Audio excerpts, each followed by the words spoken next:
नमस्कार मंडळी, मी आपली मराठी मुलगी तुमचं स्वागत करते आपल्या यूट्यूब चॅनलवरती, ज्याचं नाव आहे मराठी क्रिएशन. चला तर मग आजच्या कथेला सुरुवात करूया. एक गरम उन्हाळ्याचा दिवस होता. आकाश अगदी निळं होतं. जमिनीवर जण उष्णतेची लाटच पसरली होती. सगळीकडे कोरडेपणा झाला होता. एक कावळा खूप तहानलेला होता. तो आकाशात उडत होता, पण कुठेही पाण्याचा त्याला थेंब दिसत नव्हता. त्याचा घसा अगदी कोरडा पडला होता. पंख जड झाले होते आणि तो म्हणत होता, थोडंसं पाणी मिळालं तरी चालेल. तो स्वतःशीच बोलत होता. बराच वेळ गेल्यानंतर त्याला एका झाडाखाली एक माठ दिसला. तो लगेच खाली उतरला. माठात डोकावून पाहिलं तर आत थोडंसंच पाणी होतं. तेही खूप खोल होतं. कावळ्याने चोच आत घालण्याचा प्रयत्न केला, पण पाणी पोचतच नव्हतं. तो थोडा निराश झाला.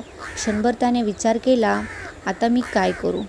पण तो हार मारणाऱ्यांपैकी थोडाच होता. आजूबाजूला पाहिलं तर त्याला छोटे छोटे दगडे दिसली. त्याच्या डोक्यात एक कल्पना आली. तो दगड उचलून माठात टाकत होता. मग दुसरा, मग तिसरा, असे करत करत तो सतत दगड टाकत राहिला. हळूहळू माठातील पाणी वर येऊ लागलं.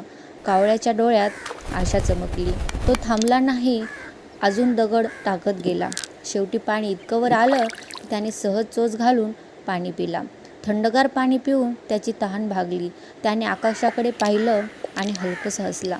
बुद्धी आणि संयम असेल तर कोणतीही अडचण सोडवता येते. तुम्हाला जर माझ्या कथा आवडत असतील तर आपल्या चॅनलला नक्की सबस्क्राईब करा. तुमच्या एका सबस्क्राईब केल्याने किंवा एका लाईक केल्याने मला खूप सारं प्रोत्साहन भेटतं. त्यामुळे नक्कीच लाईक आणि सबस्क्राईब नक्की करा.